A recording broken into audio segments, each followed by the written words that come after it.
Soy Javier Fernández López y me piden que haga una brevísima referencia a 3 de mis libros. Comenzaré por 2 novelas, que son El amante del general, una historia apasionante sobre lo que ocurrió el 23F en España, pero sobre todo, de manera muy especial, en Zaragoza.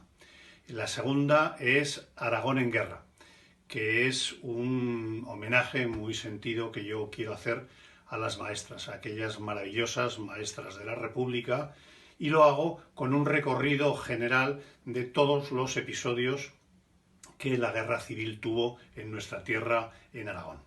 Y en tercer lugar, pues voy a hacer referencia al último de los libros que he publicado, que lleva por título De Fernando VII a Felipe VI.